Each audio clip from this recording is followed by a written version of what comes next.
Hi, I'm Tonya McGrath, executive producer and host of the Power Play Show.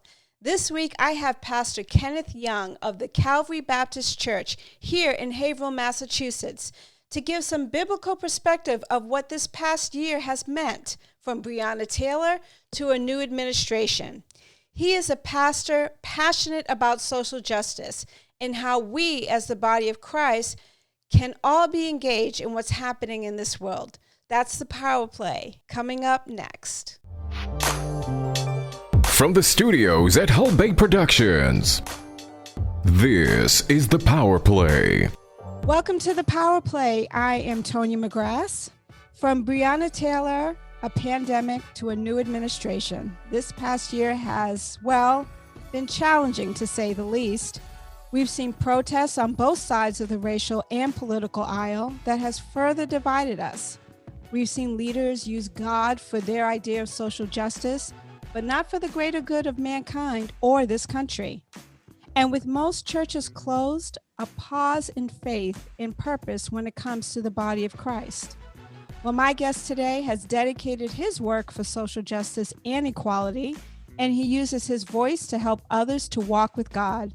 Pastor Kenneth Young is pastor of Calvary Baptist Church in Haverhill, Massachusetts, and he says in part his mission is to carry his ministry to impoverished regions, helping in the areas of education, employment, social justice. Pastor Kenneth Young, I should say. Welcome to the Power Play. Thank you for having me. I'm so excited to have you on because most people don't know. So you and I have kind of been collaborating for several months now, but in that collaboration, I've really kind of seen how you become very passionate about things that are important, particularly when it comes to social justice. But before we dive into that, I want you to just kind of give our audience a little introduction of yourself. Tell us about who you are and what brought you to Haverhill, Massachusetts, because I think people are going to detect a little accent. I'm sure they are. Once again, thank you so much for having me. I'm excited to be here on today. I am a son of the South, born and raised in Georgia, was born and raised in Southwest Georgia. I think and we'll get into this, but I believe that kind of civil rights, social justice kind of comes out. You think about the 60s, and King was actually in my area where I was born and raised for most of my life. I later moved to Macon, Georgia. I went to undergrad at the American Baptist College in Nashville, Tennessee, where I was able to study and able to merge the two, and be able to talk to some of the heroes of the movement. And be able to read their writings and hear their voices, even though they're not present on the campus. Their legacy and their life lived on the campus. We call it the College of Prophets, and so we're talking about Reverend C.T. Vivian, the late Reverend C.T. Vivian, the late Representative John Lewis, Reverend Dr. Julia Scruggs, and we're talking about some people who actually put their feet to the fire and did a major change, not only in Nashville, but I believe in the nation. And so I was able to study there. Didn't want to leave Nashville, felt an unction to go to grad school. Some people know this, some people don't. My first pick was Baylor University. I was going to Truett because I'm Baptist, and so Baylor being the Baptist school, the largest Baptist university in the United States, and I felt God calling me to New England after visiting, going to Commonwealth Theological Seminary, where I graduated with 2 master's degrees there, and so I ended up being not only a student but also a staff pastor, as an associate pastor and later senior associate pastor at St. John's Congregational Church in Springfield, Massachusetts, and later now serving at Calvary Baptist Church in Haverhill, Massachusetts. Wow, that's quite a road you've been on. Yes. But that's great. And so I just want to jump into this because you have so much just background and information just about yourself and just the things that you have been involved in. But I want to begin with just talking about what these last 12 months have kind of felt like for you. First as a father and a husband, and also as a pastor. As a father, it's been a eye-opening experience because, as you said, there's a lot of moving and shaking that I'm doing, but my wife is doing as well, and so we're trying to balance it all out, whatever that means as far as balance. One of my mentors said, you don't want the same plates to drop all the time, and so he said, some plates can drop, but I'll make sure that the same plates drop all the time. And so, at one point, oldest was in Montessori school, but when the pandemic hit hard here in this area, we made the decision that it wasn't safe for her to go to school. And so that meant for me as a father, it was like more hands-on, like really hands-on. Like I gotta go. My wife was like, I gotta go to work. So now you got the kids, and so so we began to kind of do our own school. My wife kind of set up an area in our house, and so she has like a book nook and places where she can play. We do different days, like she has like science day. She has like Tuesdays like Top Chef Tuesday, and I help cook something with her and Zion, our youngest. And so that's the other thing too. I think the biggest thing for me is being able to see them grow as a father. I think sometimes you miss that in the hustle and bustle of life. And so I've been able to do that and see them grow, especially at Zion, because at one point, like when this pandemic started, her vocabulary was like small. Now she's like holding like full-blown conversations. The no of being no meaning yes is not actually no. Like, no, I don't want it. Right. And so, that has been something. And then being a husband, it's been the same thing. It's been like, how do we figure out life together now? Because it's so different, How do we figure out our time? How do we figure out your time? Because everybody needs time, especially in this pandemic. I think that was one thing that we figured out, like, okay, you need space to yourself, and I need space to myself, so we can be all right. Because when we were working, we both had that kind of space and time. I was working in downtown Boston, she's working in Cambridge, and so it was kind of like, okay, well, you get to drive home, and I get to drive home, and we kind of, we had that kind of time to ourselves to kind of clear our heads and think. But then when this hit, it was like we're here together all the time. So now we had to figure that out. And then as a pastor, man, I mean, so many things come to mind. I would say the biggest thing was just trying to make sure people not only stay together, but also make sure people understand that God is still here. Like, God did not leave us. Yeah. And so I think that's the biggest thing as a short answer. And I want you to kind of expound on that too, because as we know, with this pandemic, many businesses and many churches have closed. And so how do you help folks who are maybe just kind of like on that line of really kind of growing in their faith, but then boom, everything is shut down. And so now they may be struggling a little bit. How speak to that a little bit? Yeah, I mean, I think this is something that is innate as far as a Black preacher. And then the other piece is growing up in the South. I mean, you kind of had that sense of always not being on the bottom, but not always having everything at your fingertips. And so that kind of preaching kind of rises out of you in the sense of making sure like the bigger goal is your relationship with God. Yes, all these things they're falling to pieces, but the biggest goal is what does not fall to pieces is God, right? And so, yes, we want justice here, but let's make sure that our end goal is that we're good with God. Like, God is going to help us to get through this situation, this time, this pandemic. And if we don't have God, then this is your season to grow closer with God. So I look at it as a vertical and horizontal, right? So vertically, you need to make sure your relationship is right with God, but horizontally, this is a time and a place in a season for you to make sure that you got good relationships with others, like-minded people.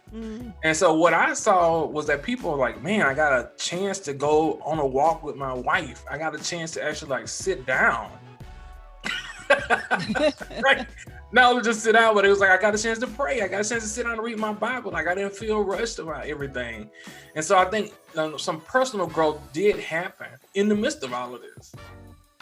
Yeah. And, you know, for me, because I attend the Abundant Life Church in Cambridge, and when the doors closed, I think it really was like, well, now what do we do? Yeah. Right. And so how did you make that transition with your congregants, going from an in-person service to a digital service? Yeah, that's a great question. And that's a tough one, right? I remember it happening, and I was talking to a person who was just assisting pretty much with almost all of our digital stuff in the beginning. And I was like, hey, I think the government is about to shut us down. Like, just literally like right before he says this on the news. And I was like, I just think he's about to shut us down. And she was like, okay. I said, so we just gotta, let's get all of our stuff together so we'll have a game plan going forward.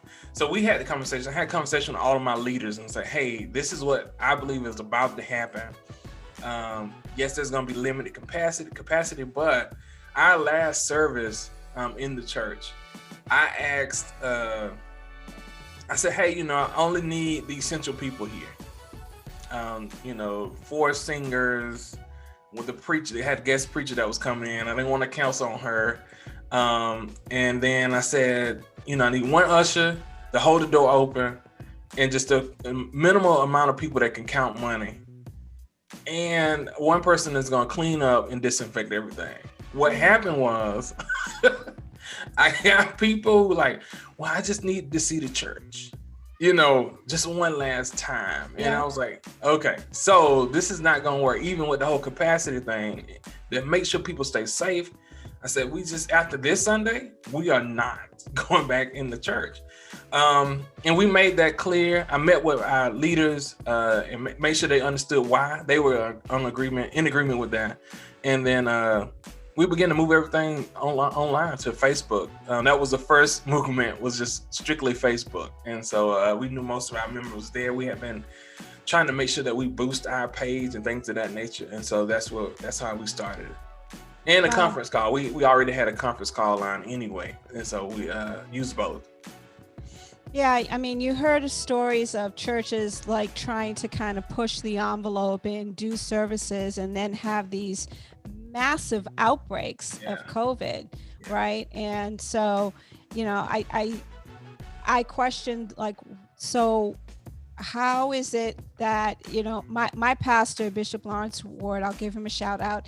He always says, God, he can do a lot of things, but you have to not be stupid in your decisions, right? Right. So, going to a church, not having a mask on, having a crowd of people in the building is just a recipe for an outbreak. And so, I'm glad that you kind of took that step, and I give praise, and shout outs to all pastors who are doing that, because I think it's just so important. And, do you have a plan, as like a reopening plan, as to when you're thinking about opening your doors again? Yes, we thought about it when this was supposed to be over, and then it never came. So we had a reopening plan. I actually got a chance to assemble a team, like a reopening team, because at one point we were thinking, when things kind of died down a little bit, when the limitations on capacity inside the sanctuary was actually like released somewhat, we would go back in. I mean, we had the stickers down on the floor, like 6 feet, wear the mask. We taped off certain areas that, people cannot sit in. And my people, they were like, we're good, Pastor. I was like, what do you mean? Like, we've done all this work, the committee, the team worked together to make sure that everything was safe as possible. We had all these hand sanitizer things up, and they were like, hey, we would just rather just watch it online for right now to make sure that we're safe. Yeah. And the other piece to that is we have an older part of our membership too. And it was like, my biggest thing was, you all, if you don't mind, please stay home to the older members. But some of the younger folks, you all may want to get together.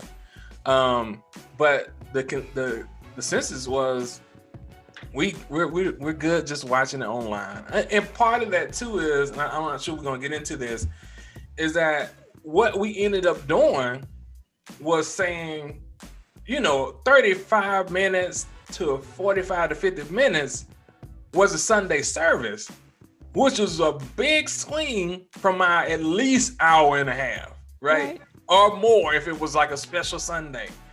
And so I think people started getting used to that. Like, I can give you 35, 40 minutes. That means I have the rest of the Sunday to do whatever I want to do. So yeah, I'm interested in seeing how this is going to go after this. Yeah, absolutely.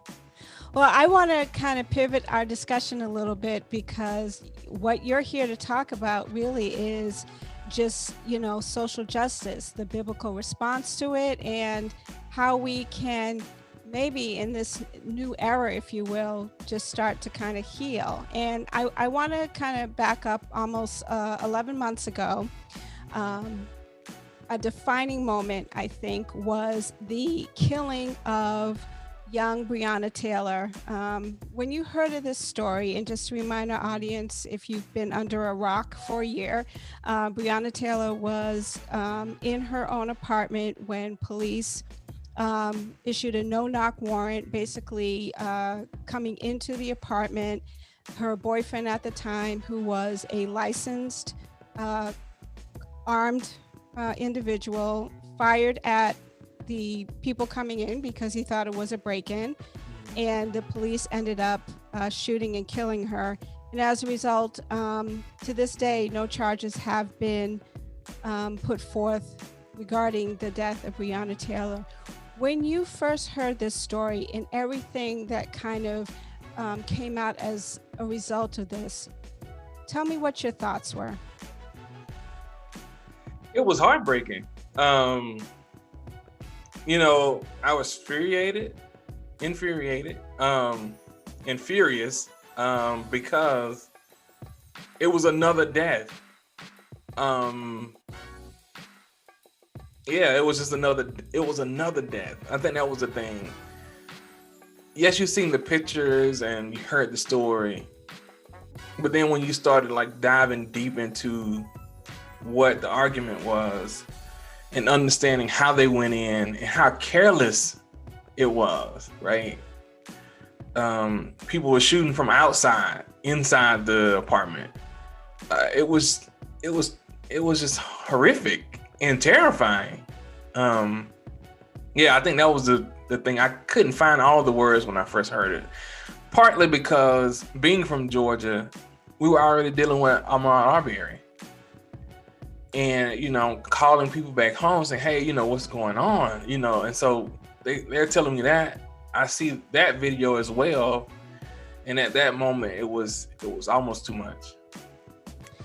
I think for Breonna Taylor, she kind of became a symbol because, unfortunately, I should say, she became a symbol because what we had been hearing up to this point was typically unarmed Black men. Mm-hmm. And here you had this beautiful young woman who was essentially laying in bed watching a movie from what her boyfriend, his statement was, and she died. And it was, my daughter, she's 31. I also have a son who's 28.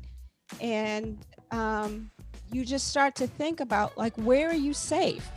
Where are you safe from police officers? She was in her bed watching a movie and she died. And I just, you said that you were furious and outraged, and I just felt heartbroken because it's like, how do you tell people? You're a pastor. How do you tell people where they can be safe? Yeah. So I think that's a good question, especially for Black people, right? And I think the biggest thing is, I'm not sure if there's a particular safe place here on earth, right? And so my parents and grandparents and great grandparents always kind of had this theology of afterlife, right? We'll understand it better by and by, but like at the end of the day, our by and by may be in heaven. We may not get the answers that we need down here on earth. So get yourself prepared for heaven.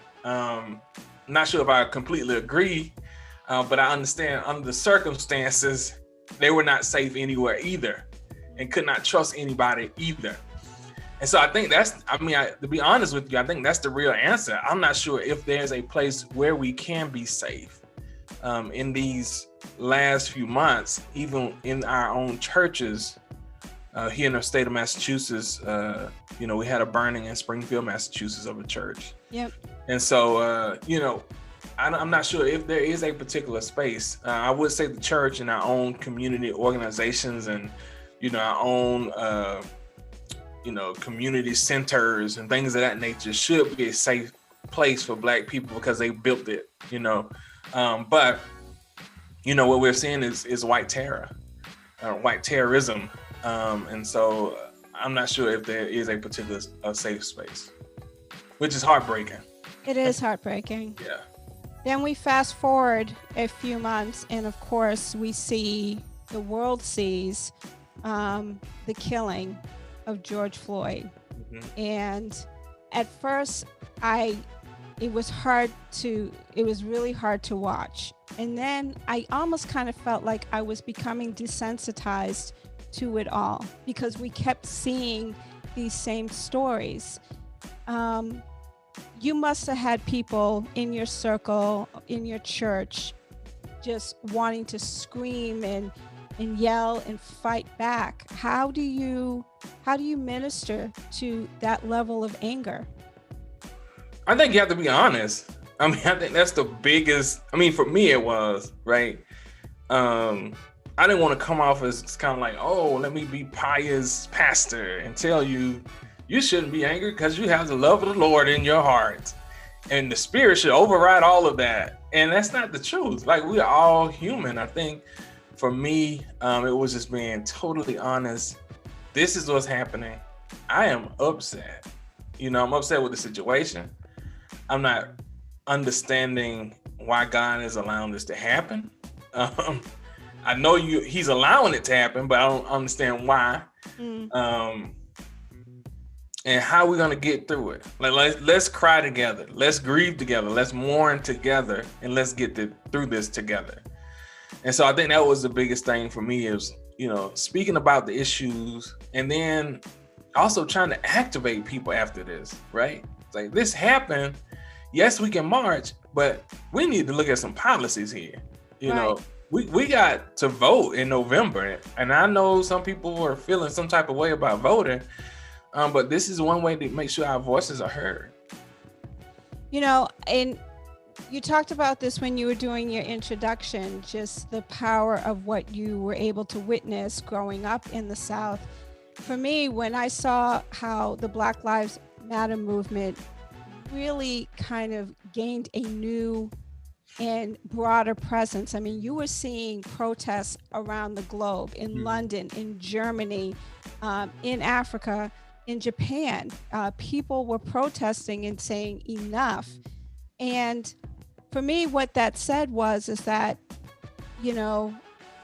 it had to get to a George Floyd being murdered in front of a camera for this to happen.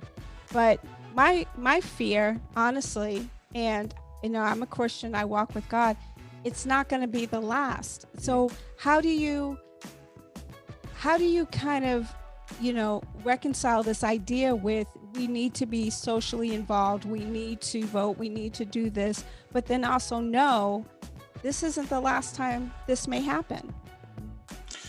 Yeah, I think those are good questions. I think for me, it was a sense of understanding, first, that we are in a fallen world. Second, it's our world to try to help make right, though, right? Through the help of God. It's our role. And that was one thing that I was, in our Thursdays, we call it Transformation on Thursday, was trying to make sure I teach, like, it's our role to make sure that we help the poor. It's our role to make sure that we help those who are in need. It's our role to seek justice, because God is a God of justice. And so because we are in this broken world, and we do live in a broken system, even though it's a democratic one, it's still broken. I think we all can see that. But as the church, it's our role to be the light and to hold up that light and to make sure that we hold people accountable that's not doing right by people. And so if the government is not going to do right by people, what are you going to do, church, to make sure that people are taken care of? One of the things that we have been seeing as a result of what happened with George Floyd is that there is somewhat of a shift in some of the policies in police departments. Here on the state level, Governor Charlie Baker signed, I believe, December 31st, quote, an act relative to justice, equity, and accountability in law enforcement in the Commonwealth, which, among other things, increases accountability and transparency in law enforcement. What else, in your opinion, do you think needs to happen? Well, a lot needs to happen, right? So we all know, if we've been following this and working with this, and I have, even in the city of Haverhill, been on the chairing the diversity task force committee for the city of Haverhill, and then working with our state representative. We know that people did not get what they wanted in this bill, and that the bill was, I think they struck it down a few times before we got to this point. And he actually, to my understanding, sent the bill back for some changes.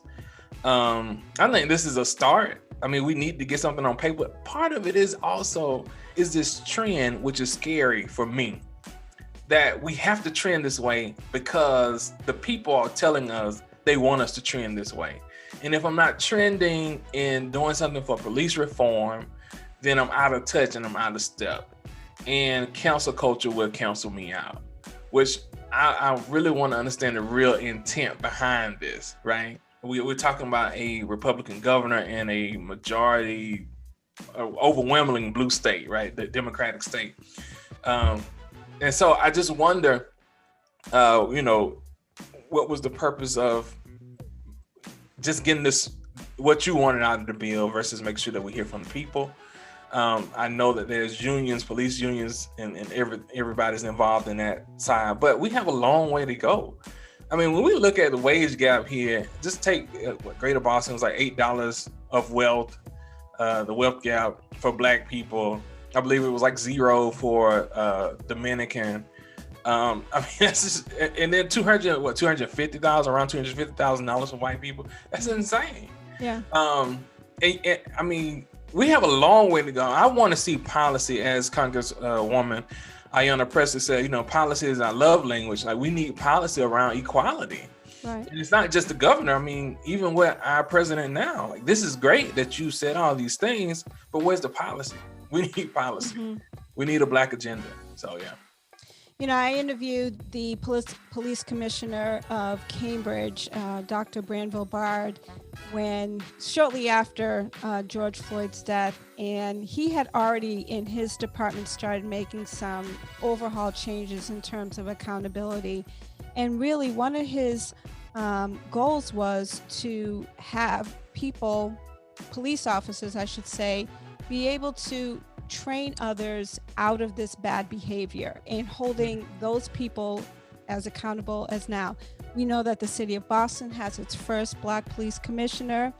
And so, for me, it's great that these men are in these very powerful positions. But as we know, particularly in the city of Boston, we have generational police officers, that are from areas, Charlestown, South Boston, that are typically challenging neighborhoods when it comes to diversity. And that has resonated in some really horrific stories. of the Boston Police Department, one of which we have seen in the Netflix special with Sean Ellis. So it's that institutional kind of racism that still exists. And even with these William Gross, who's the police commissioner in Boston, and Branville Barr, the police commissioner in Cambridge, even at the top, how do they even begin to deal with this institutional racism within the police departments?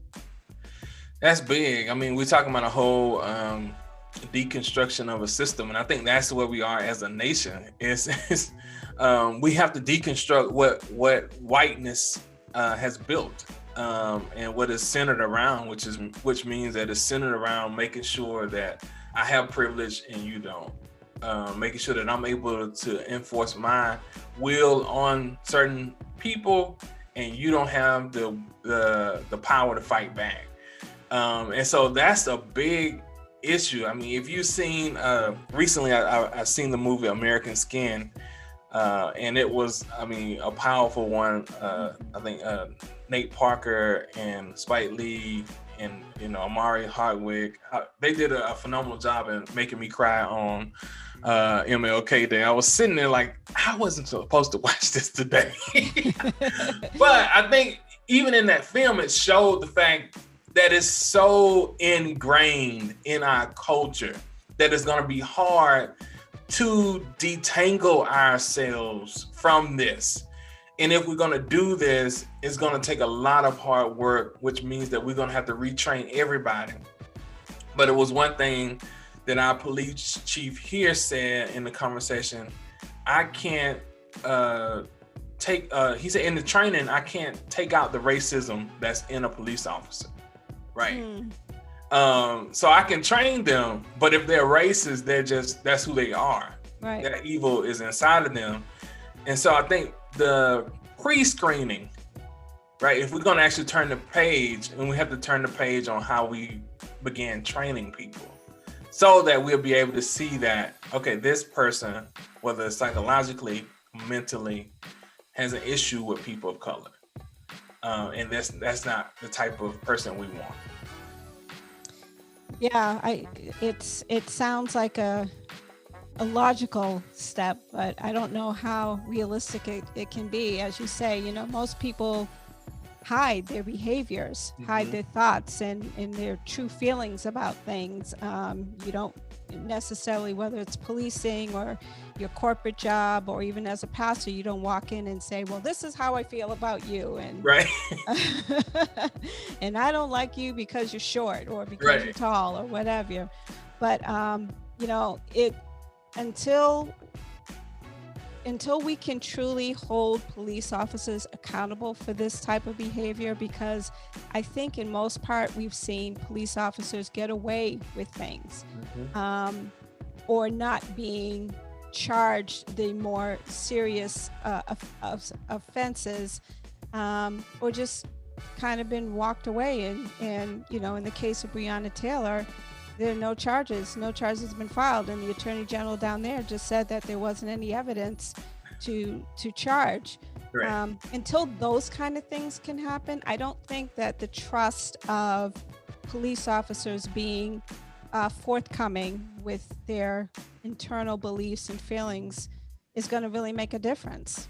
Right. And I agree with that. I mean, even when you look at the attorney general in Kentucky, you know, he's a melanin brother, but it goes to tell us, I think, you know, that all of our skin folks may not be our kin folks, as one author said. And the other piece to that is, I think we have to be careful in this moment that we don't just put people of color in certain places to check off boxes and to think that we're gonna, you know, be in a better place next year. But even with this new administration, I'm a little bit leery of seeing, you know, well, this is the most diverse cabinet that we've ever seen. While that is great, I want to see what are the policies though, right? So it makes no difference if you have people of color sitting at the table and their voices are not being heard. And I know there are a lot of people, especially people of color, who sitting at certain tables and they don't have power to change things. That's what we really need. I mean, you can place people as a police commissioner, as a city council, even as a mayor, but if they don't have the ability to make changes, then their hands are cuffed and tied. And so I think that's the biggest piece. Like, what are you actually about? We need to understand that, because we don't need anybody else being in places that are brown or black and say like, oh, well, they just need to pull themselves up by their own bootstraps because I did it. We have too many people who are hurting, especially in this pandemic. And so they know a different narrative. That's great. I agree with that wholeheartedly. I want to talk about, in our kind of final segment here, I want to talk about social justice without talking about the man who essentially campaigned and lost on a platform that pitted us against them. And of course, we remember the image of former President Donald Trump holding up a Bible for a photo op in Lafayette Square during a peaceful Black Lives Matter protest, making a claim about America and Christianity. It was laughable to me because I think even at one point he had the Bible kind of upside down. He had to turn it the right way so he could show it in the photo op, which is was just absolutely sad to me. But you know, the reality is that a lot of evangelical Christians believed that Trump was essentially making the power of church in America greater. How did you take this whole idea, and why do evangelical Christians still or did support him in such a huge way? I think you said it right. Still support him. Yeah. It's being married to power. I mean, I think that is the biggest thing that we're seeing, or what we saw, and we're still seeing, right? In the sense of, we finally got someone in office that can help us get in power. And so we had one pastor who was praying for African angels and I guess South American angels to come change things, because she was connected, being tangled to power. And so this sense of, I keep going back to this disentanglement, you know, if the church will disentangle itself from government and trying to get in the seat of power, I think we'll see the power of the church. In particular with the evangelical church, you're seeing this kind of a marriage between the government and Christianity, in which most scholars would suggest this is a white nationalist Christianity, right?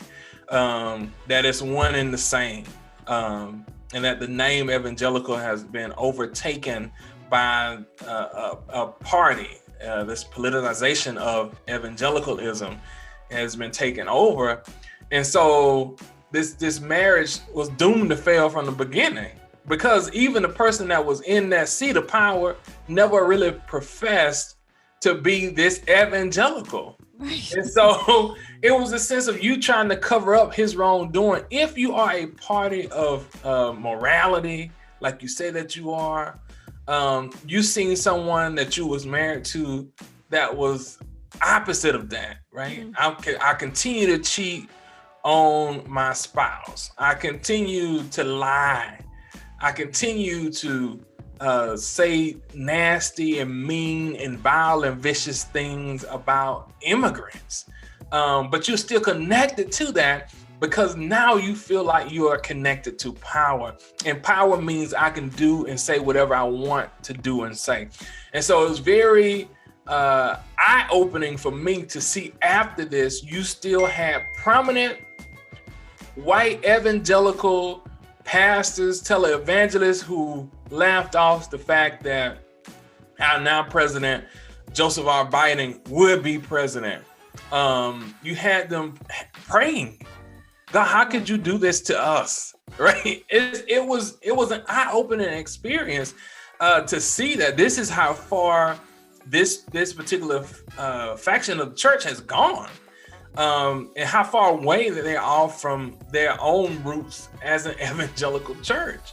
And then what gospel are you actually using to evangelize. What is the good news to Black people who've seen someone be murdered in real time by police, and then you didn't say anything about it? What's the good news when you look at the wage gap for African American women versus white men who are probably doing double the work and not even getting the pay that they deserve, right? So I mean, we can continue to go down that list, but it was what are you actually gaining from this? What good news? And so the last thing I want to say is, what God are you actually serving, right? I'll never forget having a conversation with Reverend Dr. Jeremiah Wright, and he was saying this, at some point, we believe we may be serving a different God, right? And it goes back to your heritage, right? So in the sense of, you had enslaved people, you built chapels on top of slave quarters and prisons, and you worshiped on top of people. So that's before you even got to America. And then when you got people here to America, you still treated them as if they were not humans.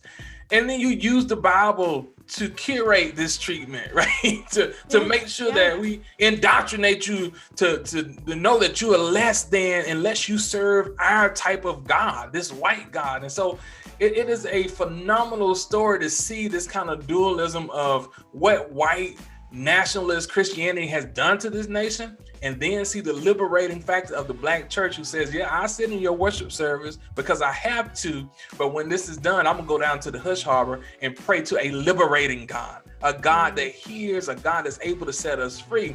And they understood that as being captives, while we may be captives here, our spirits are already free. And so it's amazing to see the duality, and I still see that even today. When you see Black churches able to stand up and say, we're not going to do this, because we know that God is a God of justice, a God of peace, a God of making sure that all humans are taken care of, I think it's a beautiful thing. Wow. I'm just kind of blown away with how complex but simple the idea is, that, in the way that Trump kind of created to America is also kind of created to gods, or, to faith, if you will, and really kind of separating and continuing to separate Christians from evangelicals. And the terrorist attack on the Capitol that we saw early this month, even then, even after 5 people died, you still heard one from the protesters that, yes, they believe in God, they supported what happened on January 6th.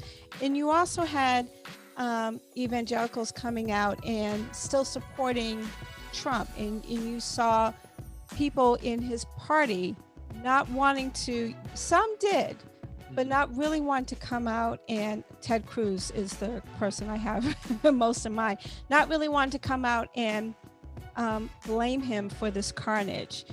And, you heard a lot of talk then, well, if this was a Black Lives Matter movement, first of all, Black Lives would not have gone anywhere close to the Capitol that day. That already. Right. That wouldn't have happened. Right. But the idea was still kind of legitimate, because we've seen what has happened to protesters in the Black Lives Matter movement and what these white terrorists did. And there were some Black folks in there too, but what these terrorists did to the Capitol, I don't know how we move beyond this. I think we're so divided right now, and we talk about Biden, we talk about this kind of new era, even his signing an executive order on day one to promote racial equality. They're like, what does all that mean? How do you think, Pastor, we can begin to bridge this colossal divide that we have in this country? Yeah. That's a huge question. I will say, I think Reverend William Barber kind of talks about this, and I believe this is his work on a third reconstruction. I think this is another making of America. And we've seen that, right? After the Civil War, some people would say, I guess, after the Great Depression, and now we're seeing it again. I'm going to go as far as to say, you got to take care of people. You got to take care of people, in particular, like Black people. Like, we've been in this spot for a while, like for hundreds of years. And we've been taken advantage of. And my fear is that we're going to be taken advantage of again. And so while that is great, you sign a piece of paper that says some things, we don't really understand how are you going to implement this. I'm looking for more progressive legislation. You know, people are fearful of talking about reparations, but I think this is something that we have to talk about. Because there are schools that are actually doing this work. There are some churches in Massachusetts who are actually trying to figure this work, trying to do this work, because they gone through their history books and they've seen that, well, we had slaves in this church and this is not right. Yeah. Anybody else, I think for me, if we could figure it out with indigenous people or First Nations people, and I'm not saying that's perfect. I'm not saying that's perfect by no means. But we tried to figure something out to try to make it right. And I'm saying we haven't seen that step with African Americans in this country. We haven't tried to make it right. And I think we are still suffering. And I think the biggest thing is the sense of, we took the step to say that racism is a health issue, but what money are we actually putting behind that? And some people have done that from a city level. I haven't seen anything in particular from like a state or a national level. But we all know the pressures that it puts on people of color. And so this sense of coming together and healing means that I have to be able to call stuff out too, and say, and I think he's done a good job as the first president actually calling this stuff out. Yeah. What I'm afraid of is that we're not going to take the next step. That persons will be used, in particular the Black community is being used, because if it wasn't, if we're going to be honest, we could be honest on Power Play. You know, if it wasn't like for Representative Jim Clyburn, Black communities in this vote, which was a big issue, right? Atlanta, Philadelphia, Detroit, Milwaukee. Why are we having so many issues, and why do we need to take the states to the court that has the Black large voting bloc? If we can't make sure that these people are taken care of, or at least make policy to make sure that these folks who have been burdened down for centuries are taken care of, I think we're missing the boat big time. And we can't heal. Honestly, I don't think there's going to be healing until that takes place.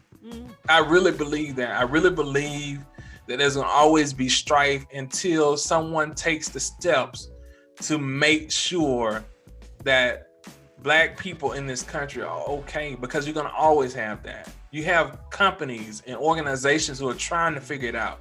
You're seeing so many positions that are opening for diversity and inclusion and equity. But then you also have to look at that too and saying, like, why do we need diversity DEI officers? We need diversity, equity, inclusion officers, because some people are being left out. Yeah. And why are they being left out? And what are they being left out of that we need to say, now we can open the door for you to come into our whiteness, our white culture, and be a part of that. And so I think all of this is problematic, and you have to tear stuff down to build it back up. And people don't want to do that, because now you're messing with systems that have been in place for hundreds of years.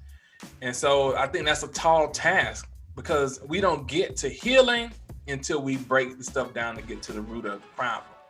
And I believe the root of the problem here is money and power and wealth. And until we're able to say we want to be equal, and we like to use this word equity, but that means we want to make sure that we share our wealth that we built on your backs for centuries, then we're going to always have this kind of issue they're never gonna. I don't think there's gonna be peace until we actually deal with that. The power play ends with asking our guests 3 questions. So first, Pastor Ken, as a man of God, what does social justice mean to you? Social justice means that God is in the mix of making sure that things are happening the right way, right? In the sense of God is a God of righteousness. That God does right things, that he is a God of justice, that God is doing just things. And so I think what we, at least for me, when I think about social justice, I think about interpreting through many passages of scripture in real time and understanding, and at least praying, understanding how God views this and how he is a God of justice, that he wouldn't allow this to happen because he wants just things to happen to people. Second question, what is your hope for this new administration, the Biden-Harris administration? Wow, that's a big one. That they get this thing right, in particular with minorities, and if I could be honest and say at least with Black folks, and that Vice President Kamala Harris is not used as a puppet, and that she is not just there as a Black woman to get the Black women out to vote, but she's actually able to use her voice to make change. It just, I don't know, Black woman serving an older white man makes me feel some type of way. But I want her to be able to use her voice. Mm-hmm. I think she's strong. She's very smart. And we know that. But I hope that she's able to use her platform and her voice to actually make change happen. And my final question to you is, I want you to finish this sentence. My mission continues to be? Serve God's people. All right. Well, Pastor Kenneth Young of Calvary Baptist Church in Haverhill, Massachusetts, thank you so much for joining me today. Thank you so much for having me. Oh, you're so welcome. I'm going to have you back too, because I think we just kind of scratched the surface on a lot of great issues. So okay. You can learn more about Calvary Baptist Church and watch their Sunday service at Calvary Baptist, one word, -Haverhill.com. Remember, you can listen to past episodes of The Power Play wherever you subscribe to podcasts, including iTunes, iHeartRadio, and now Pandora Podcasts. You can also watch our interviews on YouTube. Simply search Holbay Productions Media Channel. And be sure to subscribe so you never miss an episode. And as always, we air on BroncoIRadio.com each Saturday at 5 p.m. So be sure to tune into the Power Play show on Thursdays for a new episode wherever you subscribe to podcasts, or on our YouTube at Holbay Productions Media Channel, or simply visit thepowerplayshow.com. Until next time, I'm Tonya McGrath. Put on a mask, stay safe, and be kind to one another.